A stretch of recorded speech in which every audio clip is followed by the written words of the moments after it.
Hey, what's going on, comic fans? Mr. Q here. Got a quick video here, just my books I picked up last week on New Comic Book Day. I know I'm a little late to the party with this one, but just wanted to throw a quick vid together anyways. So I'll start with the books I picked up that I'm reading, and then I'll show off some of the variant covers I picked up last week. So first book is Wire #1. This is from Dark Horse. I've definitely been interested this past year in a lot more of the independent and smaller press titles. And this was a pretty decent book. I thought the story was okay. I really didn't care too much for the artwork. I had a little trouble kind of following what was going on in the opening pages. Won't spoil anything with the story, but the panel work as well, just kind of tricky to figure out where you're supposed to go next when you're reading, and those little things kind of really annoy me when I'm reading a book. I feel like, the artwork and the panel work, it should be pretty clear from the art what's going on, and it should be pretty clear with the panel layout which order you're supposed to read. So it was okay. I don't know that I'll pick up the second issue though. So that was all I picked up for, smaller press stuff for reading anyways. Next I got Daredevil Man Without Fear, #5. I think it's a 5-part miniseries. I have not read any of these yet because it was a miniseries. I just wait till I get all 5 of them. I think it's a miniseries. I'm pretty sure Daredevil 1 comes out this Wednesday, so I will. I'll probably pick that up as well, but I'll just read through these all at once. So, all right. I also picked up. I've been picking up Dead Man Logan. Same with this. I haven't been reading it yet, especially with like these 12-parters. They always take forever to come out. I don't know if you guys are reading Doomsday Clock or not, but that book takes forever, and I always kind of lose track of where the story was. So with a lot of these, I just end up, buying the whole run and then sit down and read through it all at once. Hopefully it's worth it with, since I'm buying all 12 here, but we'll see. And all right, I also grabbed Marvel Knights #6. I'm not reading this. I thought I saw someone else mention something occurring in this book, so I decided to grab it. I can't remember what it was. I thought it was a first appearance of a new character, but I'm not sure. There's some sort of big reveal or something. I'm sure someone knows that maybe wants to chime in on the comments. Pretty cool cover. I'm not positive who that is, but yeah, I grabbed that. It was like the last copy. It was kind of dinged up on the corner. I was a little bummed about that, but all right. And I grabbed Age of X-Men Alpha #1, another X-Men series coming out. I have not caught up with the Uncanny X-Men series. I think I bought the first 5 issues. I really have not been enjoying the X-Men, as much as I used to, at least the past few years here. I read all the series they put out since 2015. So I haven't been as big a fan as I used to be with them, but decent cover here, Phil Noto. I will definitely give it a read and see how it is, but I don't know if I'm going to be continuing with this one. So.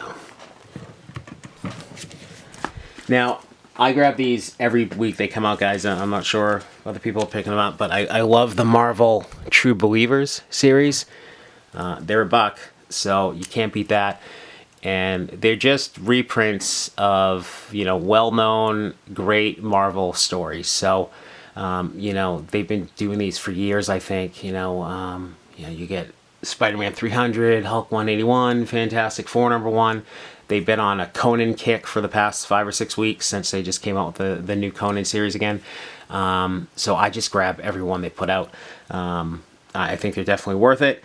Some of them seem to actually spike a little in value if it's, like the Hulk 181 version or something like that. So, for $1, you definitely can't beat it. And like I said, it's great. Classic Marvel stories from the Silver Age and Bronze Age. This particular one, I think this book has been heating up, not the True Believers one, but the actual What If Conan Walked the Earth Today, which is, I think, his first appearance in the Marvel continuity or the Marvel Universe. So I always like Conan, so I was psyched to grab these. I think the Conan stuff ends this week. I think this week they go over to Miss Marvel stuff. So I think there's a Miss Marvel #1, and I can't remember. It's another Carol Danvers issue, but they also had Conan the Barbarian Resurrection. So yeah, definitely pick them up. I would highly recommend them. Okay, next, ASM 14. I always buy Spider-Man. Definitely my top book. I always enjoy Spider-Man. This iteration hasn't been my favorite. I'm not a huge Ryan Ottley fan. I know he's popular with a lot of people. I don't know why. The art just doesn't do it for me. I think it's just Ottley on the cover on this one. I haven't read this yet. But Chris Bacalo, I'm totally butchering the name. I'm not sure how to say it. It looks like he's doing the interiors, and I do enjoy his art a lot. If you guys haven't checked out, he did a run on Doctor Strange, I think the series that came out in 2015 or 2016, and I thought that was fantastic. I never read Doctor Strange, but that artwork just seemed to fit the character for me, so I really love that guy's artwork. So, all right, next, one of the few DC books I've been picking up. I usually just buy the DC events to kind of dip my toes in the water with DC. Heroes in Crisis number 5. I like this series. Like I've said before, I'm mostly familiar with Marvel continuity. I don't know a whole lot of DC. You know, I know the basics, but I don't know a lot of the in-depth character development or character history. I love the artwork in this book. I think it's Clayman. It's always the artwork that draws me into these books. Since I was a kid, it was always about the art for me, and the writing was kind of secondary. You know, I think Tom King, I hear people talk about him. I think some people love him or hate him, but this art is fantastic. I enjoy the story, but, you know, again, I don't know a whole lot about DC continuity to really critique it. It is a little odd. I'm not sure what's going on with the whole, you know, the therapy session out in the country for the heroes here, but again, the art is just beautiful. So I've been picking it up, and I'm going to continue to read through it here. So. All right, on to the variant stuff. Now, these aren't series that I'm reading at all. These are just for the covers, and we'll start with some DC stuff. I picked up a couple copies of Wonder Woman number 63. This cover is gorgeous. It's Shirahama. I don't know his first name. It's kind of a Japanese anime manga style, which I typically don't like, but it's not the, you know, usual style. It's just gorgeous. Anyways, like I said, I'm not reading Wonder Woman, but I've definitely been buying a lot of the books with the great variants they've had on it. DC is absolutely killing it, I think, with the variant covers. You know, it's always one regular price book and one regular price variant, which I love. You know, $4, you get this beautiful cover. It's not 8, 10, 12 different covers and multiple incentive copies that cost $20 like Marvel does. That really drives me nuts, and you know, I don't even think the covers are as good as these regular price ones that DC's putting out. It's on a weekly basis. Their covers are just absolutely blowing away Marvel stuff. I love them. I'm definitely buying probably 2, 3, 4 DC books a week, multiple copies just for these covers. So, and of course, since we're talking about that, you know, I had to get Batgirl 31 with the Art Germ stuff, who is just absolutely amazing. And this cover is fantastic. I'm sure you guys have been seeing the Catwoman stuff he did. I think he did issues 1 through 5, and then Ben Oliver did issue 6, which was also beautiful. But all of those Art Germ Catwoman covers, really, in particular, they really were unreal. And this Batgirl is no exception, of course. I wasn't a huge fan of Art Germ with the earlier stuff, but you know, he's done some stuff on Wonder Woman. He did the Supergirl stuff, which was cool. But I really thought that Catwoman stuff was amazing. And this Batgirl, again, it's just gorgeous. I always buy 2 of the Art Germ stuff, if not more. So, yeah, great stuff.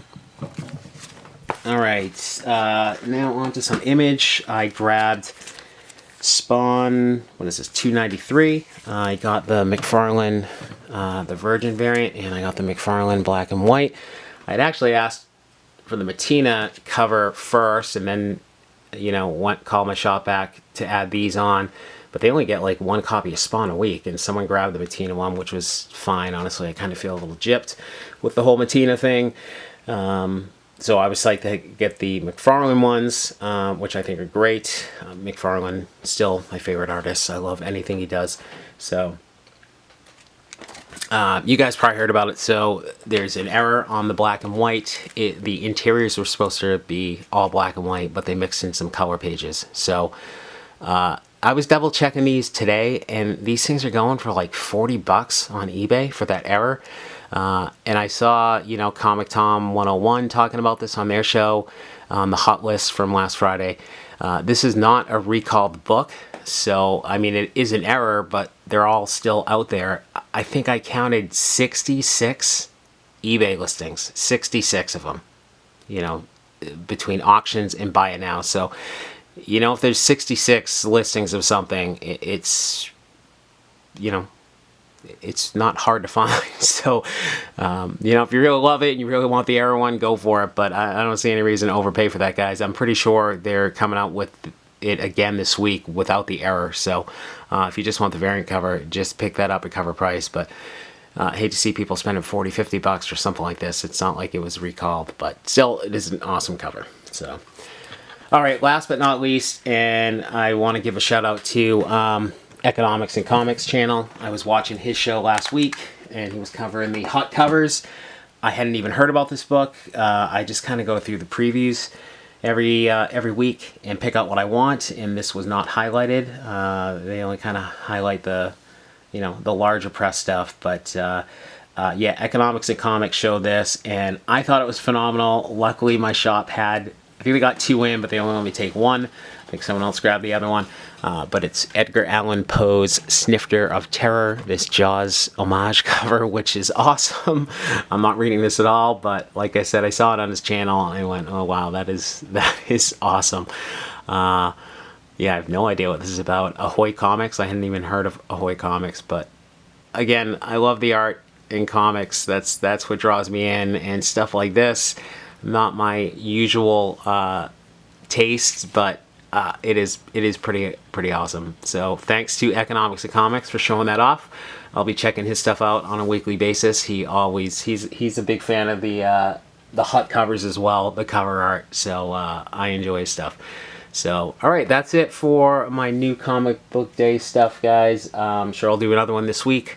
I don't know that it's as good a week for the hot covers, but yeah, thanks for checking out the vids. If you like them, guys, please subscribe, like, hit the notifications. I'm going to be trying to put more stuff out. So I hope you guys do enjoy it, and I will talk to you guys soon. All right, take care.